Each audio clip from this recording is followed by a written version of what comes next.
जय हिंद प्यारे बच्चों, फोर्स डिफेंस एकेडमी आप सभी प्यारे बच्चों का स्वागत है।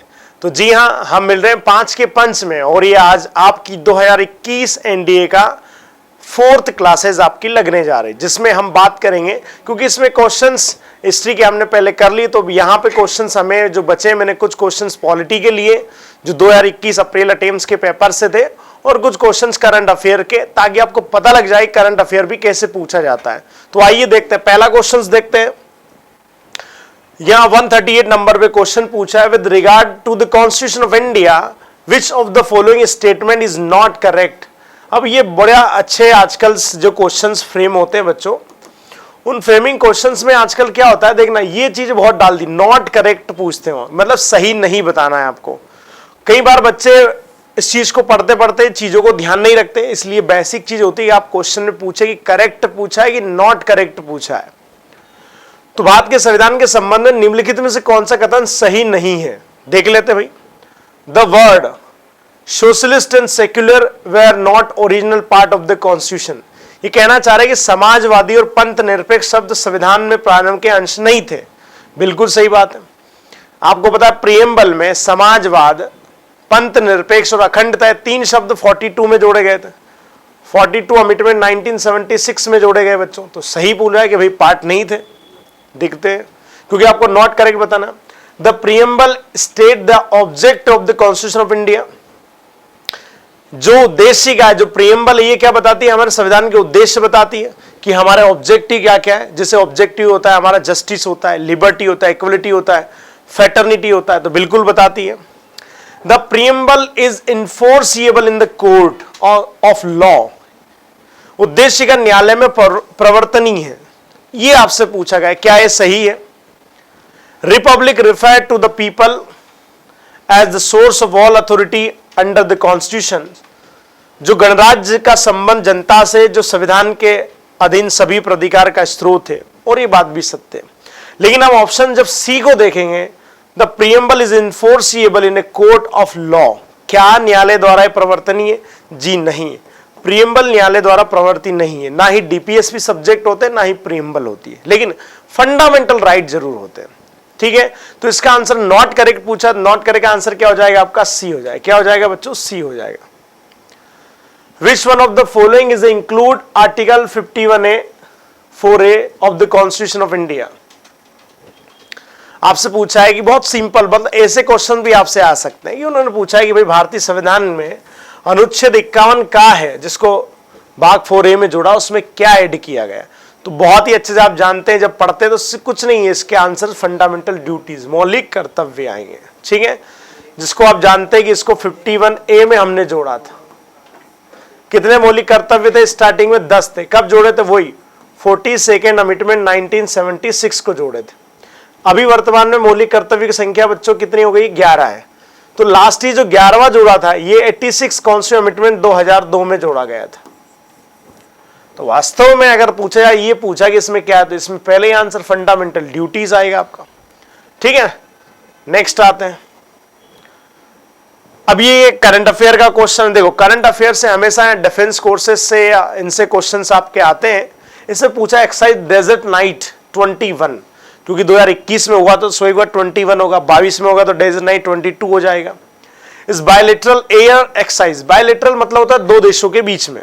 ठीक है, Indian air force and the air force of which of the following countries. उन्होंने पूछा है कि अब ये आपसे एक प्रश्न से 3-4 क्वेश्चन कैसे बनते हैं। देखो, पहले वो तो युद्ध अभ्यास जो डेजर्ट नाइट होता है वो एयरफोर्स का है, तो आपसे ये भी पूछ सकते हैं कि कौन ऑर्गेनाइज कराता, तो ये याद रखना कि ये एयरफोर्स का है। ठीक है, दूसरी चीज, अब इसमें क्वेश्चन ही पूछा कि भारतीय वायुसेना निम्नलिखित में से किस देश की वायुसेना के साथ ये अभ्यास किया था। ठीक है, तो यूएसए है, फ्रांस है, ब्रिटेन है और इजराइल है। क्या इनमें से आपको आंसर देना है? देखो, इसका सही आंसर आपका है ऑप्शन बी, फ्रांस। जी हाँ, फ्रांस की सेना के साथ इंडियन एयरफोर्स जो होती है, याद रखना, ये डेजर्ट नाइट 21 का ऑर्गेनाइज किया था, और ये कभी से चली आ रही, कम से कम 20 सालों से ये चल रहा है कम से। अब 2022 में फिर होगा। अब डेजर्ट नाइट इसलिए कहते हैं क्योंकि ये जोधपुर एयरबेस जो हमारा है राजस्थान में, वहां पर ये इंक्लूड किया जाता है, मतलब पूरा डेजर्ट इलाके में होता है। ठीक है, तो यहाँ युद्ध अभ्यास किया जाता है। ऐसे भारत सभी देशों की सेनाओं के साथ कोई ना कोई एक्सरसाइज जरूर करती है। ठीक है ना। तो ये नाम ये आपको याद रखना है और पूछे भी जाते हैं आपसे, ठीक है।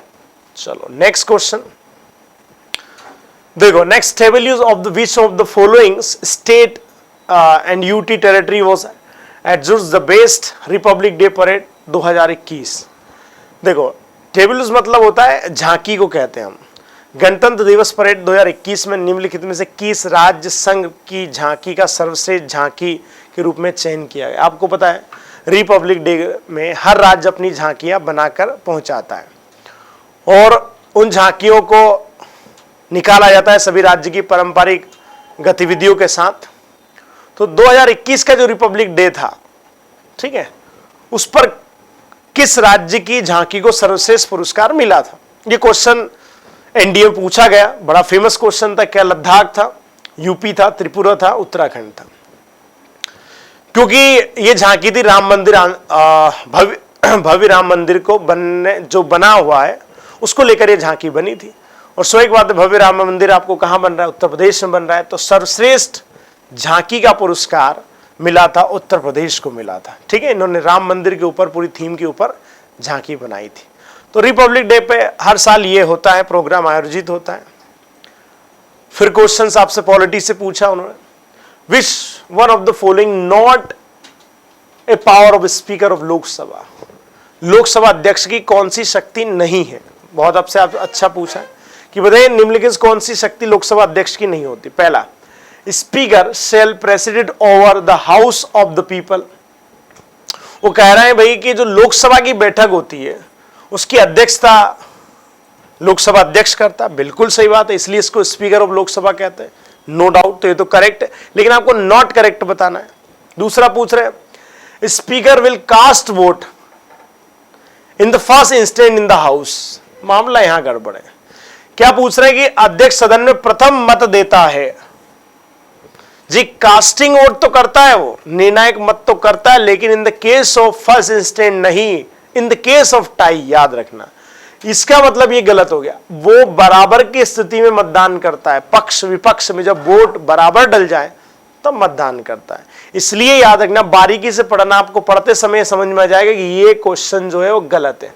और मैंने क्योंकि यहां पढ़ना है आपको कि नॉट करेक्ट पूछा है, इसलिए जो गलत है वही सही है, ठीक है।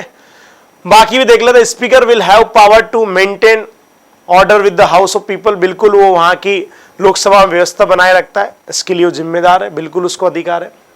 और speaker can adjourn the house, suspend the meeting till there a quorum। बिल्कुल अध्यक्ष तब तक सदन के स्थगित कर सकता है या अधिवेशन को निलंबित कर सकता है जब गणपूर्ति नहीं हो, ठीक है। इसका मतलब वहां पर कोरम होना जरूरी है। कोरम मतलब 1/10 of the member of this house. तो ये यहां पर रखा गया। तो हमने देखा कि भाई नॉट पूछा है कि भाई नॉट करेक्ट क्या, तो इसका आ जाएगा speaker will cast vote in the first stent in the house. जी हाँ, प्रथम बार में मतदान नहीं करेगा, वो मतदान करेगा लेकिन जब कास्टिंग वोट ही करेगा, लेकिन जब टाई हो जाता है, निर्णायक वोट तब देगा जब बराबर की स्थिति हुई। तो ये आज के आपके 5 क्वेश्चंस कंप्लीट हुए। और 5 के पंच की ये जो 4th क्लास थी आपको, ये 2021 के हिस्ट्री और पॉलिटी के सब्जेक्ट्स को लेकर रही है और ये कंप्लीट। फिर हम कल से जो लेक्चर आपको अपडेट होंगे 2022 के, जी हाँ 2022 अप्रैल 1st अटेम्प्ट के क्वेश्चंस रहेंगे। तो बिल्कुल इस सीरीज को मिस मत करिए और कंटिन्यू देखते रहिए। और भी हम 2010 से प्रश्नों को लेकर आएंगे और निश्चित इनमें से कुछ क्वेश्चन आपके एग्जाम में जरूर बैठेंगे। जय हिंद, वंदे मातरम।